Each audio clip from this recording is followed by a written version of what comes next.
Hello नमस्कार दोस्तों, आज का हमारा टॉपिक है एनवीडिया ग्राफिक कार्ड ड्राइवर कैसे डाउनलोड करते हैं, कैसे इंस्टॉल करते हैं विंडो 11, 10, 8, 7 के अंदर, वो देखेंगे। और प्लीज गाइस, यदि आप लोग अभी तक चैनल को सब्सक्राइब नहीं किया तो प्लीज चैनल को सब्सक्राइब करना ना भूलें। चलिए शुरू करते हैं। आप अपने लैपटॉप या पीसी के अंदर कोई भी ब्राउजर ओपन कर लीजिएगा। ब्राउजर ओपन करने के बाद यहाँ पे आपको गूगल ओपन कर लेना है। गूगल ओपन करने के बाद यहाँ पे आपको टाइप कर देना है एनवीडिया ड्राइवर डाउनलोड, इस तरह से टाइप कीजिएगा। इसके बाद यहाँ पे आपको इंटर कर देना है। इंटर करते हैं यहाँ पे आपको फर्स्ट ऑप्शन दिख जाएगा, इसके ऊपर आपको क्लिक कर देना है। क्लिक करते हैं ये एनवीडिया का ऑफिशियली वेबसाइट ओपन हो जाएगा। ओपन होने के बाद आपको क्या करना है, यहाँ पे आपको दिख जाएगा प्रोडक्ट टाइप। तो आपको क्या करना है, यहाँ पे आपको अपने हिसाब से प्रोडक्ट सेलेक्ट कर लेना है। आपके केस में कौन सा ग्राफिक कार्ड है उसके हिसाब से यहाँ पे आपको सेलेक्ट कर लेना है। मेरे केस में जियो फोर्स का है, इसलिए मैं यहाँ पे जियो फोर्स सेलेक्ट कर रहा हूँ। आपके केस में कोई अदर होगा तो यहाँ पे आप अपने हिसाब से सेलेक्ट कर सकते हैं। इसके बाद यहाँ पे आपको प्रोडक्ट सीरीज दिख जाएगा। तो आपको क्या करना है, यहाँ पे आपको अपने हिसाब से प्रोडक्ट सीरीज सेलेक्ट कर लेना है। यहाँ पे अलग अलग प्रोडक्ट का सीरीज होता है, तो यहाँ पे आपको सेलेक्ट कर लेना है। आपके केस में कौन सा प्रोडक्ट है उसके हिसाब से यहाँ पे आपको सेलेक्ट कर लेना है। तो यहाँ पे मैं अपने केस में जियो फोर्स RTX 30 सिलेक्ट करूंगा, क्योंकि मेरे केस में RTX 3060 ग्राफिक कार्ड है। आपके केस में RTX 40 होगा, यानी 40 का सीरीज होगा तो 40 सेलेक्ट कर सकते हैं। इससे नीचे वाला वर्जन होगा तो यहाँ पे आप अपने हिसाब से सेलेक्ट कर सकते हैं। तो यहाँ पे आपको अपने हिसाब से सेलेक्ट कर लेना है। इसके बाद यहाँ पे आपको वो प्रोडक्ट दिख जाएगा, जो भी ग्राफिक कार्ड होगा यहाँ पे आपको दिख जाएगा। तो आपके केस में जो भी आप यहाँ पे ग्राफिक कार्ड है आपके हिसाब से वो यहाँ पे आपको सेलेक्ट कर लेना है। मेरे केस में 3060 है, यहाँ पे मैं क्या करूंगा 3060 सेलेक्ट करूंगा।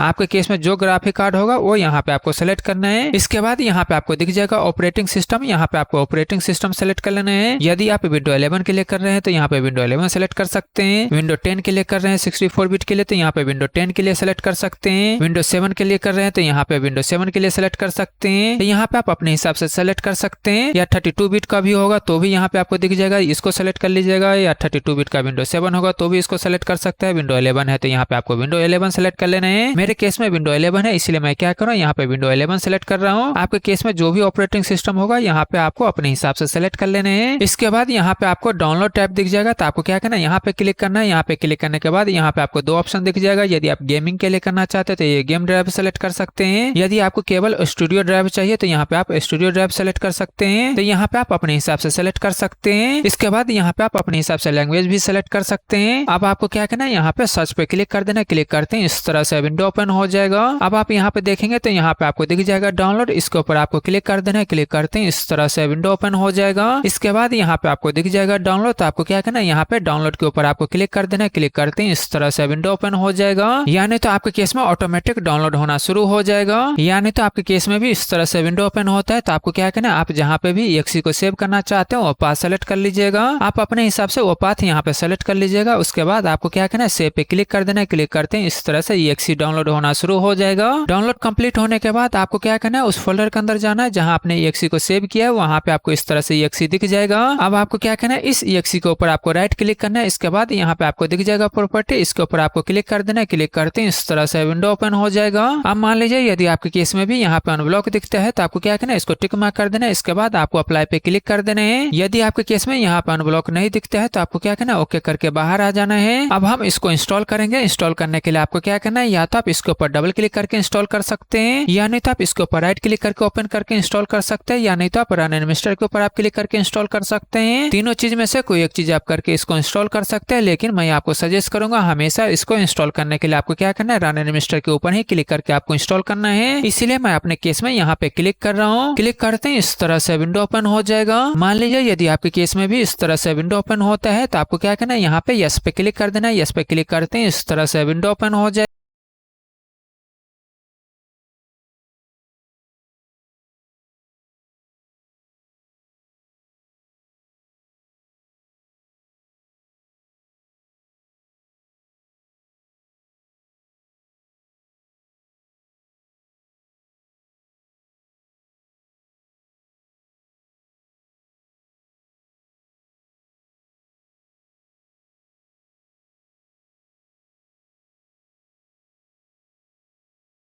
ओपन हो जाएगा। अब आप यहाँ पे देखेंगे तो यहाँ पे आपको दो ऑप्शन दिख जाएगा। यदि आप एनवीडिया ग्राफिक कार्ड और जियोफोर्स दोनों इंस्टॉल करना चाहते हैं तो फर्स्ट ऑप्शन सेलेक्ट कर सकते हैं। केवल एनवीडिया कार्ड का आप ड्राइवर ही इंस्टॉल करना चाहते हैं तो सेकंड ऑप्शन सेलेक्ट कर सकते हैं। तो यहाँ पे आप अपने हिसाब से सेलेक्ट कर सकते हैं। यानी तो आप गेमिंग प्लस रिकॉर्डिंग करने के लिए यूज करना चाहते हैं तो इसको सेलेक्ट कर सकते हैं, पहला वाला ऑप्शन। यानी तो रिकॉर्डिंग करने के लिए भी आप यूज करना चाहते हैं तो फर्स्ट ऑप्शन सेलेक्ट कर सकते हैं। यदि आपको रिकॉर्डिंग नहीं यूज करना है, आप गेमिंग के लिए यूज नहीं करना चाहते हैं तो आप सिंपल यहाँ पे ग्राफिक कार्ड का ड्राइवर ही सेलेक्ट कर सकते हैं। तो यहाँ पे आप अपने हिसाब से सेलेक्ट कर लीजिएगा। उसके बाद आई एग्री के ऊपर आपको क्लिक कर देना है, एग्री एंड कंटिन्यू के ऊपर क्लिक कीजिएगा तो इसके बाद ये विंडो ओपन हो जाएगा। यहाँ पे भी आपको दो ऑप्शन दिख जाएगा, एक तो कस्टमाइज दिख जाएगा, एक यहाँ पे एक्सप्रेस दिख जाएगा। तो यहाँ पे आप अपने हिसाब से सेलेक्ट कर लीजिएगा। यदि आप कस्टमाइज इंस्टॉलेशन करना चाहते हैं तो कस्टमाइज सेलेक्ट कर सकते हैं, एक्सप्रेस इंस्टॉलेशन करना चाहते हैं तो यहाँ पे आप एक्सप्रेस सेलेक्ट कर सकते हैं। तो यहाँ पे आप अपने हिसाब से सेलेक्ट कर लीजिएगा। उसके बाद यहाँ पे आपको नेक्स्ट पे क्लिक कर देना है। नेक्स्ट पे क्लिक करते हैं, इस तरह से यहाँ पे ये इंस्टॉल होना शुरू हो जाएगा। अब आपको क्या करना है, यहाँ पे कुछ सेकंड वेट करना है।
इंस्टॉलेशन कंप्लीट होने के बाद इस तरह से यहाँ पे कंप्लीट लिखा हुआ आ जाएगा। यहाँ पे आके रुक जाएगा। अब आपको क्या करना है, यहाँ पे आपको दिख जाएगा रीस्टार्ट नाउ। तो आपको क्या करना है, रीस्टार्ट नाउ के ऊपर आपको क्लिक कर देना है। क्लिक करते हैं इस तरह से ये रीस्टार्ट होना शुरू हो जाएगा।